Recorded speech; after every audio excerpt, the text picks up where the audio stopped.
నా పేరు ఉయ్యూరు శ్రీనిబాబు, మాది పెనుమాక గ్రామం.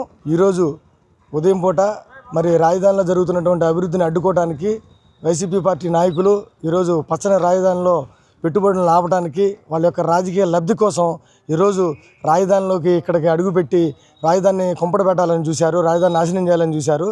దాన్ని రైతు కూలీల తరపున ఈ రైతు యొక్క కౌలు పనిచేసుకునే కూలీలు అందరూ కూడా తిరగబడి వైసీపీ నాయకుల్ని తరిమి వైసీపీ నాయకులు ఈరోజు అనుకున్నటువంటి వాళ్ళ వ్యూహాన్ని తిప్పికొట్టాం గట్టిగా. ఈరోజు అమరావతి దేదీప్యమానంగా విరాజిల్లుతోంది.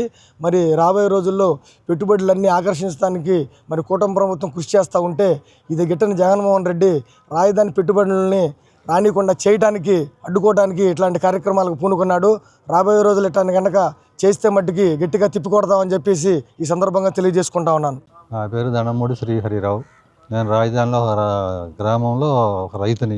ఇవాళ జరిగిన సిచ్యువేషన్ ఏంటంటే వైసీపీ నాయకులు వచ్చారు. ఆ నాయకులు వచ్చేటప్పుడు మేము అక్కడ అడ్డుకున్నాం. మీరు ఆ అభివృద్ధికి నిరోధకులు, రాజధాని ఇక్కడ కాదు శ్మశానం అన్నారు, 3 రాజధానులు అన్నారు, ఇప్పుడు మావిగాని అంటున్నారు. జై అమరావతి అంటే రమ్మన్నాం. జై అమరావతి అని రమ్మంటే వాళ్ళు జై అమరావతి అన్నారు. రాజధానికి మేము వ్యతిరేకం అంటున్నారు.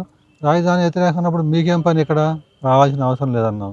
వాళ్ళు ఎందుకు వస్తున్నారు? ప్రపంచ బ్యాంకు నిధులు, వచ్చే పెట్టుబడులు, వచ్చే పారిశ్రామికవేత్తలు వచ్చే వాళ్ళని అడ్డుకోవడానికి, వాళ్ళని వెనక పంపించడానికి. పోయినసారి అదే జరిగింది కదా. ఇచ్చిన కాంట్రాక్ట్లు మొత్తం వెనక్కి వెళ్ళిపోయినాయి. వాళ్ళ బిల్లులు వాళ్ళ లాస్ అయిపోయారు. వాళ్ళ మెటీరియల్ దొంగతనం చేసేసారు. మళ్ళీ అది చేయాలని వాళ్ళు ఎవరు రాకూడదు, అమరావతి డెవలప్ అవ్వకూడదు. ఎందుకు? అమరావతి డెవలప్ అయితే చంద్రబాబు గారికి పేరు వచ్చింది. చంద్రబాబు గారి పేరు రావటం వాళ్ళకి ఇష్టం లేదు. మొట్టమొదటి అదే మాట అసెంబ్లీలో, మేము రాజధానికి వ్యతిరేకం అంటే ఇంతమంది రైతుల భూమి ఇవ్వకపోవచ్చు. నువ్వు కూడా ప్రతిపక్షంలో ఉన్నప్పుడు ఏం చెప్పావు? 2014లో నేనున్నాను, ఇక్కడ 30,000 ఎకరం కావాలి, రాజధాని లేదు, 3 రాష్ట్రాల మధ్య చిచ్చు పెడతాం బాగోదు, అందుకే నేను ఇక్కడ ఒప్పుకుంటున్నా, ఇక్కడ కనీసం 30,000 ఎకరాల పై చిలుకు కావాలి అన్నావుగా. అని అధికారంలో రాగానే 3 రాజధానులు అన్నావు. అంటే అప్పుడేమో ప్రాంతాల మధ్య చిచ్చు పెట్టకూడదు అన్నావు, వచ్చినాకేమో ప్రాంతాల మధ్య చిచ్చు పెట్టావు. రాజధాని రైతులు కడుపులో కాళ్ళు పెట్టి తన్నావు. ఏ రోజైనా రాజధాని రైతులను పరామర్శించావా? బాధలు అడిగావా? ధర్నా చేస్తుంటే పట్ల కట్టుకుపోయావు పోలీసు వాళ్ళని కాపలా పెట్టి. ఏ రోజైనా నువ్వు వచ్చి అడిగావా ఏం కావాలి మీకని? నీకు నీ రాజధానిలో కూడా నీకు నియోజకవర్గాల్లో 2 సీట్లు వచ్చినాయే, మంగళగిరి, తాడికొండ. ఎందుకు వచ్చినాయి? అసైన్డ్ భూముల వాళ్ళకి న్యాయం చేస్తా అన్నావు, చేయలా. రైతులకి నేను తొందరగా డెవలప్ చేస్తా చంద్రబాబు కన్నా మంగళం అన్నావు, చేయలా. చంద్రబాబు ఇల్లు కట్టుకోవాలా, నేను ఇల్లు కట్టుకున్నాను అన్నావు, మరి ఏది? చేయలా. అయిపోయింది. మళ్ళీ ఇప్పుడు వచ్చి మావి కన్నా అంటావు. నువ్వు జై అమరావతి అని రా.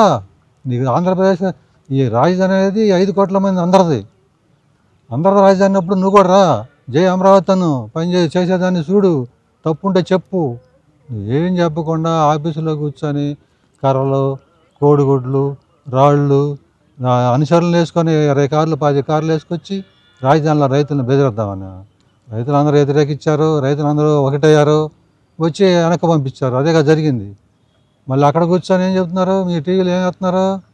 రాళ్ళు, కర్రలు తీసుకొచ్చి అమ్మడబడ్డారు, కొట్టారు, రాళ్ళు వేశారు, కార్లు పగలు కొట్టారు, ఇవన్నీ చెబుతున్నారు. తీసుకొచ్చింది మీరే కదా, కోడిగుడ్లు అన్న రాళ్ళు. మీ కార్లు ఎందుకు ఉండాలి?